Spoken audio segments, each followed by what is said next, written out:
Bienvenue sur le banc des joueurs. Diane Ouellette, responsable des communications de la Ligue de hockey d'excellence du Québec, volet masculin. Alors aujourd'hui, on va vous parler d'une compétition qui devait avoir lieu l'an passé, mais qui, heureusement, va pouvoir prendre place en 2023. Je suis en compagnie de M. Marcel Patnaud, directeur principal hockey à Hockey Québec, qui va nous parler de cette compétition-là. Bonjour Marcel. Bonjour Diane, ça va bien? Ben oui, ça va très bien, toi-même. Oui, exactement. Alors, heureusement, on a une bonne nouvelle pour les joueurs de la Ligue de hockey d'excellence du Québec. Exactement, ce n'est pas seulement les joueurs de la Ligue d'excellence du Québec, ça touche également certains joueurs du RSEQ. Nous, on organise cette année et l'an prochain les Jeux du Québec, là, cette année à Rivière-du-Loup et l'an prochain à Sherbrooke. C'est les joueurs de première année M15. Donc, pour cette année, ce sera les joueurs nés en 2009 et pour la prochaine saison, ce sera les joueurs nés en 2010. Comment ça va fonctionner, Marcel? Il y a sûrement une sélection qui va se faire puisqu'on parle de joueurs de LHEQ puis du RSEQ.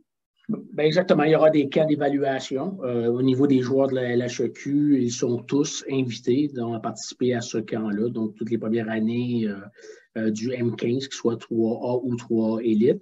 Le RSEQ nous ont fourni une liste des meilleurs potentiels de leur réseau qui seront également invités à ce camp qui aura lieu généralement en fin novembre, début décembre, pour faire la sélection finale aux alentours du 15 janvier. Donc pour nous, c'est une première étape dans l'évaluation vers le cheminement d'Équipe Québec. Tu vois, les gens, des fois, se montrent comment ça se procède. Donc, la première évaluation, c'est pour ça qu'on a modifié les âges. La première évaluation, c'est aux Jeux du Québec. Donc, il y aura 300 et plus joueurs qui seront invités à y participer dans 18 équipes en fonction des unités régionales de loisirs et de sport qu'on appelle URLS. Donc, c'est pas les mêmes divisions, c'est pas les mêmes secteurs C'est pas le que même territoire, là, hein? les mêmes territoires C'est que ça. la LHEQ, donc c'est différent.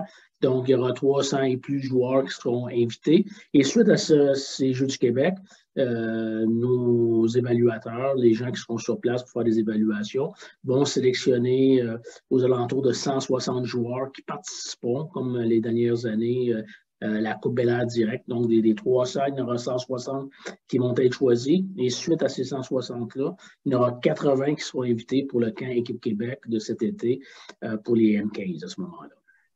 Et c'est à quel endroit? C'est quand ça a lieu, Marcel, le premier camp de sélection?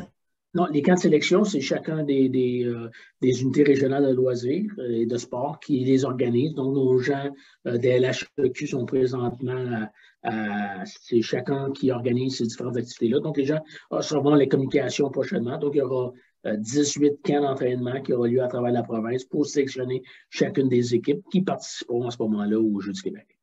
Donc, chacune de nos franchises de la HEQ sont mises à contribution au niveau de la sélection des entraîneurs, la sélection des joueurs, avec l'aide, bien entendu, de s'adjoindre des gens du RSEQ, s'il y a des gens du RSEQ, des entraîneurs qui ont de l'intérêt ou quoi que ce soit. Mais généralement, on a un plus grand bassin de la Ligue d'excellence du Québec qui chapeaute les différentes différentes équipes qui participeront aux Jeux du Québec. Donc, c'est là que la HEQ est plus à contribution. Le RSEQ nous donne une liste que nos équipes de la LHEQ ou les gens qui s'occuperont des Jeux du Québec doivent inviter ces joueurs-là pour participer au camp.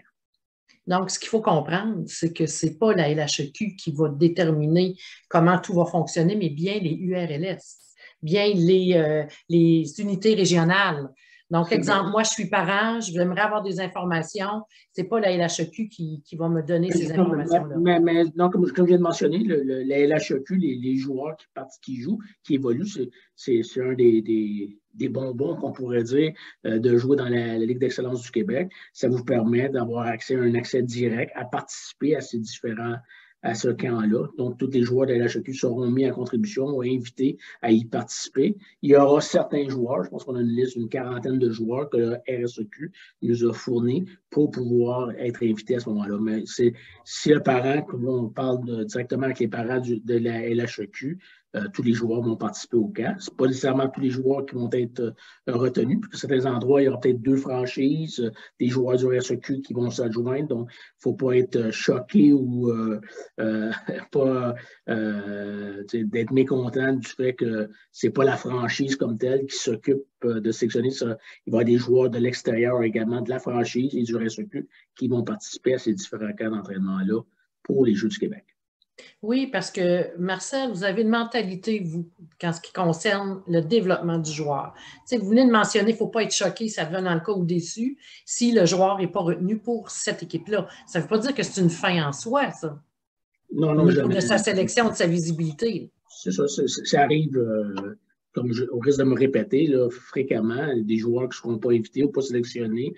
Ça peut arriver, mais au bout de la ligne, on continue quand même à faire des évaluations. On regarde les différents matchs de la Ligue pour faire des validations, vérifications, pour faire une sélection des meilleurs joueurs, meilleurs candidats. Le meilleur joueur, comme je mentionne souvent, le meilleur joueur aujourd'hui ne sera pas seulement le meilleur joueur dans 1 an, dans 2 ans, et l'effet inverse également. Là. Le moins bon aujourd'hui peut être le meilleur dans 2 ans. C'est une progression, c'est toujours de chercher à t'améliorer, de persévérer. La persévérance, c'est important, puis de continuer à vouloir t'améliorer. Et cette compétition-là a lieu à Rivière-du-Loup du 3 au 11 mars 2023. Du 3 au 8, c'est le volet masculin. Le volet masculin, c'est du 8 au 11 mars à Rivière-du-Loup. Je n'ai pas les dates exactes pour 2024 avec Sherbrooke. Je n'ai pas pris de notes à cet effet-là, donc je ne suis pas certain, mais je sais qu'en 2024, ça va être dans la ville de Sherbrooke. On a déjà des pourparlers avec eux pour s'assurer de l'encadrement durant les Jeux.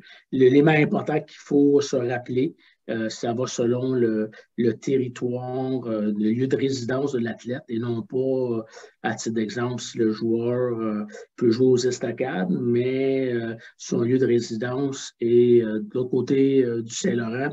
Donc, ce joueur-là pourrait être plus avec le centre du Québec. Donc, il faut faire attention au niveau des parents. Ça se peut recevoir une invitation. Que ce n'est pas strictement avec votre équipe LHEQ.